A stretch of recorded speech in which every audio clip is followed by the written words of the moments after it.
ஐயோ, சும்மாவே சுத்தி சுத்தி அடிப்பா. ஐயோ, இப்ப வேற காலில் சலங்கை கட்டி விட்டாரா? போச்சு, நம்மளால என்ன பாடுபடுத்த போறாளோ பாவம். அவ ரொம்ப கேர்லெஸ்ஸா இருக்கா, பாத்துக்கோ. கண்டிப்பா சார், நீங்க சொல்லிட்டீங்கல்ல, நான் பாத்துக்கிறேன். நேத்து நடந்த விஷயத்த பத்தி ஓனர் கிட்ட எக்கு தப்பா சொல்லி இப்படி ஒரு பிளானையே நான் தான் செட் பண்ணேன். கூடிய சீக்கிரமே இந்த கடையை விட்டு ஒன்னு விரட்டுறோம் பாரு. சார் சார், நீங்க என்ன தப்பா புரிஞ்சுக்கிட்டு இருக்கீங்க சார். நேத்து நான் குடோன்ல மாட்டிக்கிட்டேன் சார். உன் கதையை கேட்கலாம் எனக்கு டைம் இல்லம்மா. போய் வேலையை பாருமா.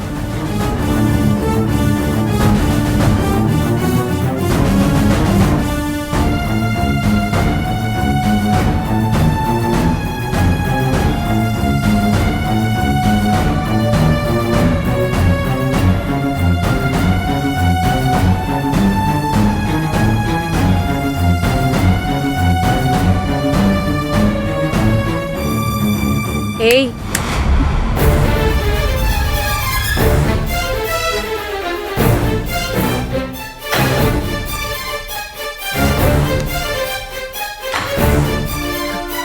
என்ன விஜய், ஓனர் சார் சொன்னதை கேட்டல்ல? இனிமே நீ என்னோட கண்ட்ரோல் தான். என்ன மீறி உன்னால ஒண்ணும் பண்ண முடியாத. என்ன கோவம் வருதா? என்ன அப்படியே அடிச்சு கொல்லணும் போல தோணுதா? குடும்ப மானத்தை வாங்கிட்டு போனதுக்குதான் இப்போதைக்கு இது ஒரு சின்ன தண்டனை. ஆனா இன்னும் நிறைய இருக்கு. நான் சொல்றத நல்லா கேட்டுக்கோ. இந்த கடையை விட்டு நீ வெளியே போற நாள் விரல் விட்டு என்ற அளவுக்கு தான் இருக்கு. நீ ரொம்ப நாள் இந்த வேலையில இருக்க மாட்ட. அப்படி உன்னை நான் இருக்கவும் விட மாட்டேன். இந்த கடையில நான் பல வருஷமா வேலை பார்த்துட்டு இருக்கேன். நேத்து வந்த நீ ஓனர் கிட்ட அவ்வளவு ஈஸியா நல்ல பேர் வாங்க விட்டுருவேனா? பாத்தியா, கடவுளா பார்த்து அந்த விஐபி கஸ்டமர் வரும்போது யாரோ உன்னை குடோன்ல வச்சு லாக் பண்ணிருக்காங்க. யாரோன்னு எப்படி வாய் கூசாம சொல்றீங்க? அந்த வேலை பண்ணது நீங்களா கூட இருக்கலாம்ல. என்ன கண்டுபிடிச்சிட்டேன்னு பயப்படுறீங்களா? ஏய், நான் ஏன் உன்னை பார்த்து பயப்பட போறேன்? நான் ரொம்ப துணிச்சலானவ.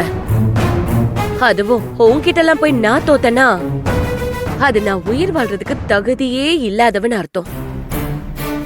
நீங்க சொன்ன மாதிரி நானும் ஒண்ணு சொல்றேன், நல்லா கேட்டுக்கோங்க.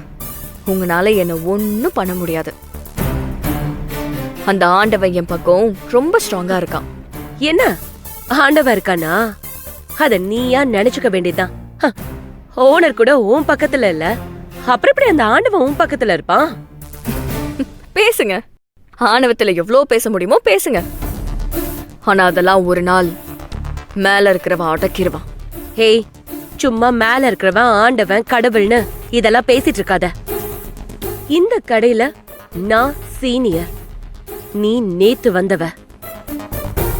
இந்த வேலை வேண்டாம், உன்னால முடியாதுன்னு நீ தலை தெறிக்க ஓட போற. எனக்கு தெரியும்டி. இங்க யாரு ஓடுறாங்க, யாரு ஓட விடுறாங்கன்னு பாத்துடலாம். இவ்ளோ வரைக்கும் நடந்தும் உன் திமிரான பேச்சு அடங்கவே மாட்டேங்குதுல்ல? இது திமிர் இல்ல, தைரியம்.